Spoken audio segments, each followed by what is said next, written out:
Want to know what it costs to live in Vancouver compared to the rest of the country? And we will be speaking about basic living expenses like shelter, healthcare, food, and utilities, among others. If you would like to see how this area of the Pacific Northwest stacks up with the rest of the country, stick around and we will get into the nitty-gritty of Vancouver living costs coming up next.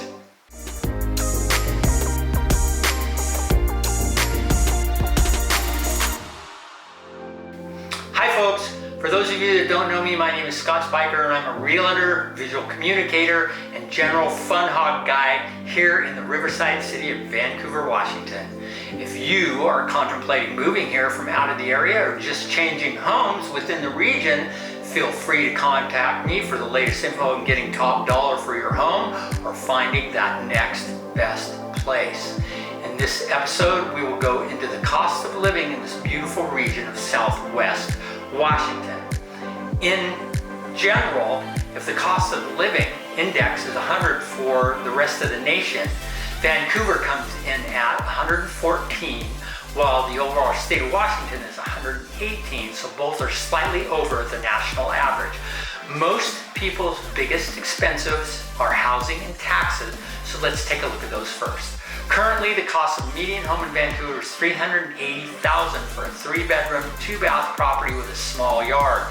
Nationally, you're looking at $326,000, so that makes Vancouver a bit higher overall. The average Clark County condo sold for $304,000, while the median sold for $255,000, median being middle of the road.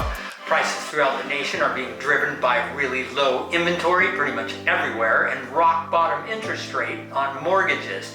Last time I checked mortgage rates, they were 3.12 for a fixed year 30 and 2.25% for a 15-year fixed. As far as rent goes, a 1-bedroom apartment will run about $1,200, a 2-bedroom apartment $1,300, and a 3-bedroom around $1,800. Occasionally you might get lucky and find a super small 600 to 800 square foot studio space for around $600 to $900, but those truly are an anomaly. Houses will generally rent for more, with a 2-bedroom, 1-bath going for $1,500 and a 3-bedroom, 2-bath going for close to $2,000 or more, all depending on size and location.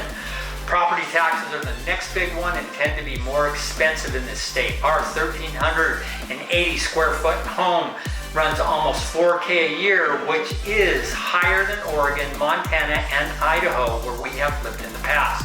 Probably the next biggest cost is utilities, so let's look at those.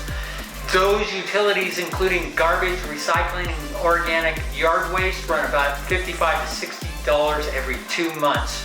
Electricity and natural gas are 3/4 of what it is nationally, so less expensive than the rest of the U.S. The average electric bill for the area is about $100. Personally, our highest bill last winter was $117, and the lowest in midsummer was about $48, but we did keep air conditioning to a minimum. Internet and cable will run around $60 to $70 for a super basic setup. Average water sewer bill is around $116. Our last one this spring was $92, which included water use, sewer use, and storm charges. And in case you're wondering what stormwater charges are, it's for the review, design, and maintenance of efficient stormwater drainage systems, critical in an area with a lot of seasonal precipitation. Now, let's talk food and groceries. There are a fair amount of options here in Vancouver. Our family too eats mostly organic foods, chiefly from Chuck's Produce. Our second choice is Fred Meyer, as it is closer, but it doesn't have quite the selection. The second best selection for organic options would have to be New Season, but there's only one store in town. We really don't scrimp on food quality and average about $150 every 2 weeks for the two of us. When it comes to eating out, our costs are variable as well. For example, local Thai nearby runs about $22 to $25 for 2 meals, not including tip. Take-home pizza, our next favorite splurge, runs us about $24 for a medium U-bake, tip also not included. Upscale restaurants can run as high as $40 to $50 per person per plate, depending on where you go, and again, tips are not included. Healthcare can be a major expense for some folks, and generally Vancouver is 85% of the national average, so a fair bit less expensive. Here are some breakdowns from local clinics. A comprehensive first-time visit to one of the major medical doctor offices here will run over $500, and require a $200 initial deposit if you don't have insurance. With insurance, it's 80% covered by your policy and 20% patient responsibility. Visiting a naturopathic clinic varies quite a bit. With one clinic I called saying a first-time 90-minute comprehensive visit would run $295, all of it being patient responsibility, but some folks were getting reimbursed from their insurance after the visit. There are ND clinics that do take insurance, I know because I belong to one, so it really pays to shop around. Many medical services will also offer discounts to full-time students and seniors as well. As far as optical and vision is concerned, your first-time comprehensive eye exam will run $170 to $247 with insurance coverage similar to regular medical. A key tip here, generally in-service network providers will be less expensive, so check with your insurance company for the list of those providers in your area. When it comes to your teeth, your dental first-time comprehensive visit runs around $80 to $120. I was told your insurance may cover up to 80% to 100% of the cost for preventive or diagnostic purposes, depending on your policy. Generally, prescriptions and related medical hard costs, not labor, would be comparable or slightly less than the national average.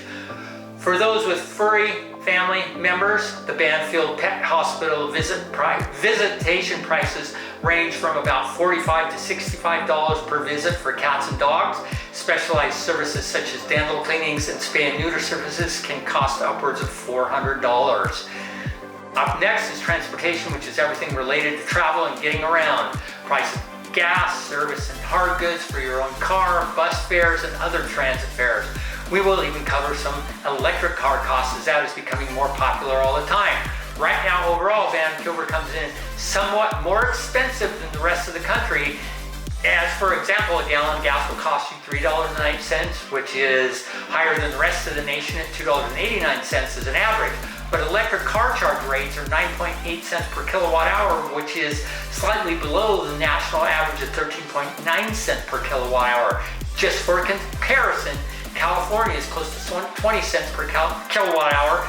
Oregon is 11 cents per kilowatt hour, and Hawaii holds the Western record high of 32.8 cents per kilowatt hour.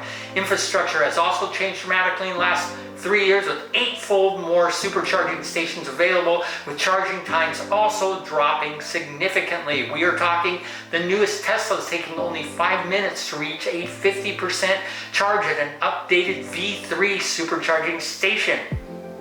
For those using public transit, a single regional bus fare is $2.50, $5 for a whole day, and $100 for a monthly pass.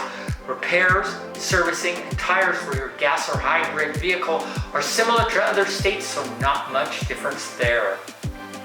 Minimum wage in Washington for 2021 is $13.69. Our biggest benefit here in this state is no state income tax, and a major reason why most people retire here. And just across the river in Oregon, there's no sales tax, so many people bop across the bridge to shop. In the next episode, I will cover the cost of recreation and leisure activities, including all the fun stuff to do in the rivers, forests, and lakes of the region. If you liked this video, hit that thumbs up button. If you want to see more of the same, click the subscribe icon and punch that bell to be notified of new stuff. I hope you found this useful, and I will see you in the next episode.